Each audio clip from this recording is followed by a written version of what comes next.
2025ஆம் ஆண்டிற்கான ஐக்கிய நாடுகள் சபையின் பொதுச் செயலாளர் விருது யாருக்கு வழங்கப்பட்டுள்ளது? மேஜர் சுவாதி சாந்தகுமார் அவர்கள். 25வது அகில இந்திய முக்கிய துறைமுக கலாச்சார நிகழ்ச்சி எங்கு நடைபெற்றது? ஒடிசாவின் பாரதீப் துறைமுகத்தில். இந்தியாவில் போடா தியோகர் திருவிழா எங்கு நடைபெற்றது? இமாச்சல பிரதேசத்தில்.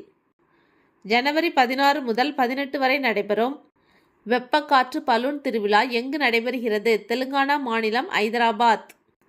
வெனிசுலா எதிர்க்கட்சி தலைவர் மரியா கொரினா மச்சாடோ தனக்கு கிடைத்த நோபல் பரிசை அமெரிக்க அதிபர் டொனால்ட் ட்ரம்ப் அவர்களுக்கு வழங்கினார்.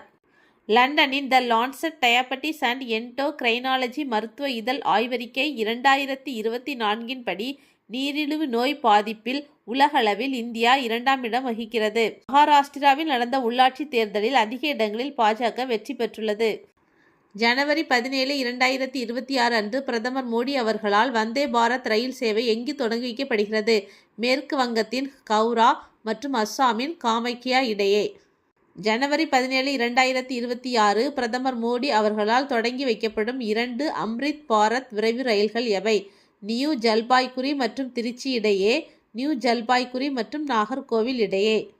விருதுநகர் மாவட்டம் சிவகாசியில் ஒரே நேரத்தில் 27,599 பேர் ரங்கோலி கோலமிட்டு புதிய உலக சாதனை படைத்துள்ளனர்.